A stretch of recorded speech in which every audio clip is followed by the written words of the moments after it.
पाचोरा शहरापासून अवघ्या 3 किलोमीटर अंतरावर व गिरड रस्त्यावरील टेकडीवर पौराणिक कथेचा आधार असलेल्या व देवाधिदेव महादेवाचा अवतार असलेल्या खंडोबारायांचे मंदिर आहे. आख्यायिकेनुसार याच टेकडीवर खंडोबाने केलेल्या दुसऱ्या विवाहाच्या हाताचे काकण सोडल्याने या टेकडीला काकणबर्डी असे नाव पडल्याची कथा प्रचलित आहे. लग्न झालं आणि इथे काकणबर्डीला ते काकण सोडून आले काकण सोडायला या स्थळाला काकणबर्डी हे नाव पडलेलं आहे. आणि चंपाषष्ठीला लाखोच्या संख्येने भाविक येतात. सर्व जळगाव जिल्ह्यातील एक सर्वात चांगल्या प्रकारे एकमेव खंडेराव महाराजांचं जिल्ह्यातील एकमेव खंडेराव महाराजांचं मंदिर मानलं जाते. जागृत देवस्थान संपाष्टमीच्या दिवशी काकणबर्डी येथे यात्रा सुरू असते. एका दिवसाची यात्रा असून पंचक्रोशीतील भाविक भंडाऱ्याचे उधळण करत यडकोट यडकोट जय मल्हाराच्या जयघोषात ही यात्रा सुरू होते.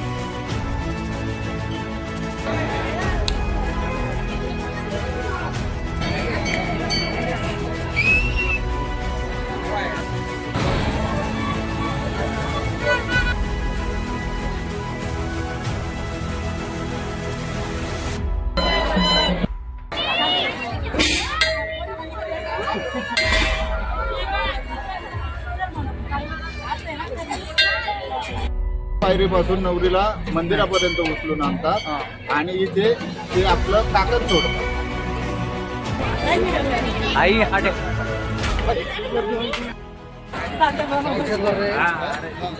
या मंदिरात भाविक खंडोबाची तळी भरताना दिसतात.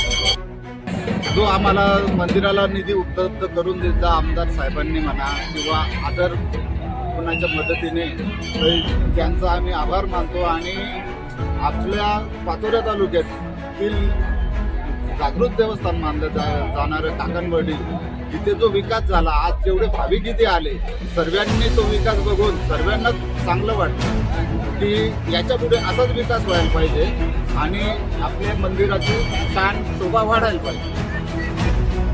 संध्याकाळमध्ये गर्दी असते.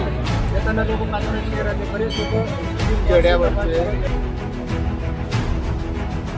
काकणबर्डीची माहिती आवडल्यास लाईक करावी व आपली प्रतिक्रिया कमेंट करावी.